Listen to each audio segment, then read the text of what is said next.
Salam damai Kristus. Dalam video ini, saya menjawab pertanyaan, mengapa Yesus dijadikan Tuhan dan Kristus oleh Allah? Dalam Kisah Para Rasul bab 2, ayat 36 yang mengatakan, "Jadi seluruh kaum Israel harus tahu dengan pasti bahwa Allah telah membuat Yesus yang kamu salibkan itu menjadi Tuhan dan Kristus." Apakah itu berarti sebelumnya Yesus bukan Tuhan? Saya akan jelaskan terlebih dahulu arti kata Allah dan Tuhan. Allah adalah sesembahan atau hakikat yang disembah, kepada siapa seseorang itu menyembah dan beribadah. Supaya lebih mudah dimengerti, dalam terjemahan bahasa Inggris adalah God.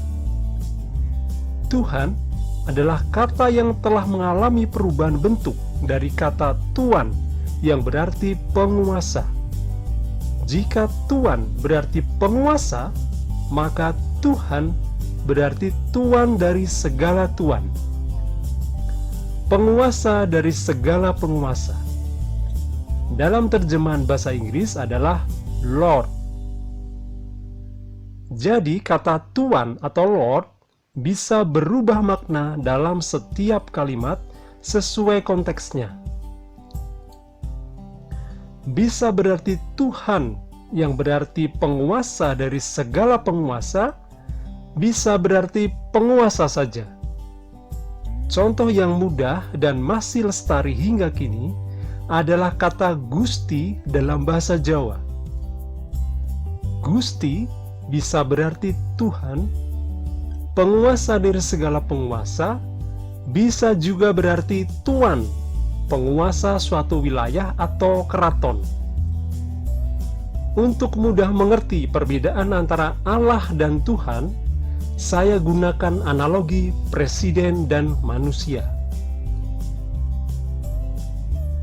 Tuhan, penguasa dari segala penguasa, saya analogikan dengan presiden, yaitu sebuah jabatan penguasa dari sebuah negara.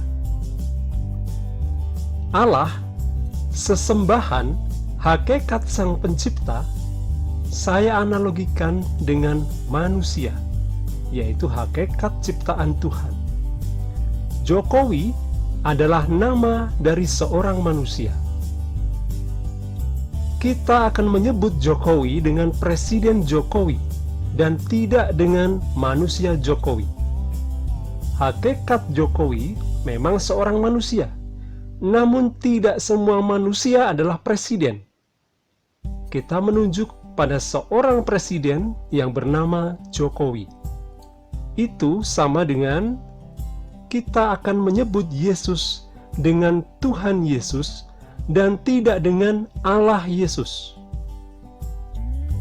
Hakikat Yesus memang Allah Sang Pencipta, sebab Dia sehakikat dengan Bapa dan Roh Kudus. Namun tidak semua Allah, tidak semua sesembahan adalah Tuhan, penguasa dari segala penguasa. Kita menunjuk Tuhan yang bernama Yesus Kristus. Jadi, kesimpulan dari analogi di atas adalah sebagai berikut. Tidak semua manusia adalah presiden. Sama dengan tidak semua Allah adalah Tuhan. Tapi presiden pastilah manusia. Sama dengan tapi Tuhan pastilah Allah. Allah, sesembahan atau yang disembah, bisa berarti bukan Tuhan, Sang Penguasa dari segala penguasa. Tercatat dalam Yesaya bab 44 ayat 17. Dan sisa kayu itu dikerjakannya menjadi Allah, menjadi patung sesembahannya. Ia sujud kepadanya, ia menyembah dan berdoa kepadanya. Katanya, "Tolonglah aku, sebab Engkaulah Allahku, Sekarang kita tahu bahwa arti kata Allah tidak sama dengan arti kata Tuhan. Nah, sekarang kita sampai pada pertanyaan awal, mengapa dalam Kisah Para Rasul bab 2 ayat 36 dikatakan Allah menjadikan Yesus sebagai Tuhan dan Kristus? Lalu sejak kapan Yesus menjadi Tuhan? Sebelum Yesus hadir di dunia ini untuk menebus dosa dunia, menjadi Mesias, penyelamat manusia, Dia adalah firman Allah. Tercatat dalam Injil Yohanes bab 1 ayat 1-3. Pada mulanya adalah firman. Firman itu bersama-sama dengan Allah, dan firman itu adalah Allah. Ia pada mulanya bersama-sama dengan Allah.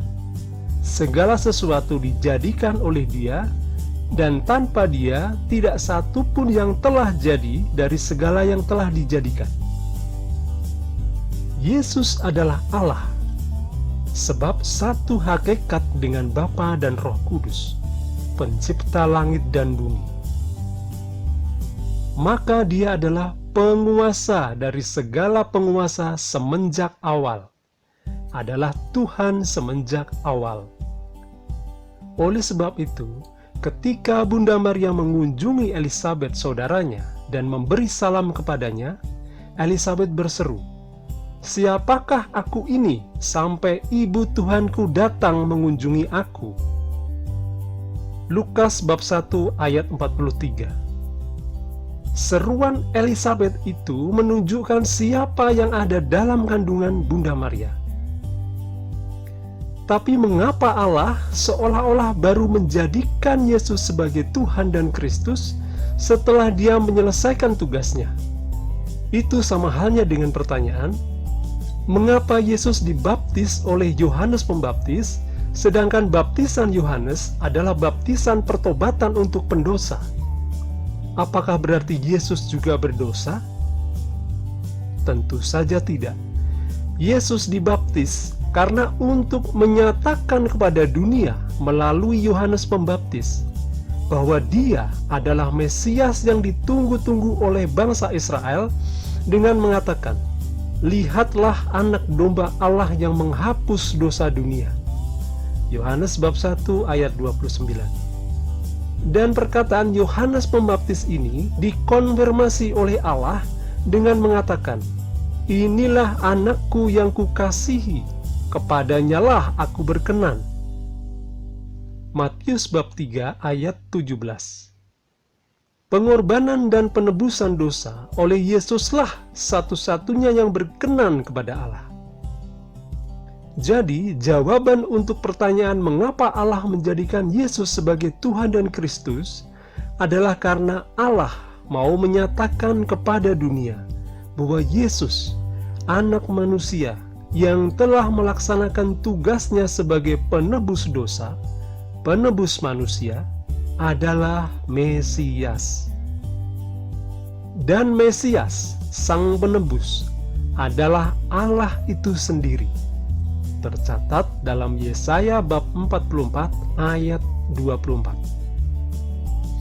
Beginilah firman Tuhan, penebusmu, yang membentuk engkau sejak dari kandungan. Akulah Tuhan yang menjadikan segala sesuatu, yang seorang diri membentangkan langit, yang menghamparkan bumi. Siapakah yang mendampingi aku? Merujuk pada ayat tersebut di atas, maka Yesus, penebus manusia, adalah Allah itu sendiri. Dan karena Dia adalah Allah yang menjadikan segala sesuatu, yang membentangkan langit dan menghamparkan bumi, maka Yesus adalah penguasa langit dan bumi, penguasa dari segala penguasa, Tuhan atas segala sesuatu. Kesimpulan dari pemaparan di atas adalah Yesus Kristus adalah penebus manusia atau Mesias. Dan karena penebus itu adalah Allah itu sendiri, maka Yesus adalah Allah. Dan karena Allah, sesembahan kita, adalah Allah yang menguasai langit dan bumi, yang disebut sebagai Tuhan, maka Yesus adalah Tuhan.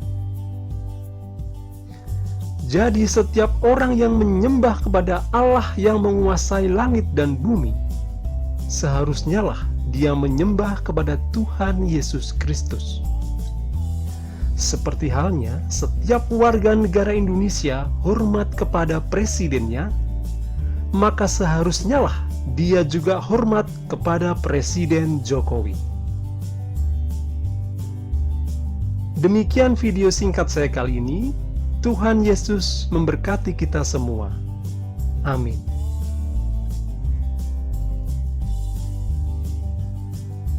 Sahabat 5 dan 2, untuk mendukung pelayanan channel ini, jangan lupa untuk subscribe, share, dan nyalakan lonceng notifikasinya. Terima kasih.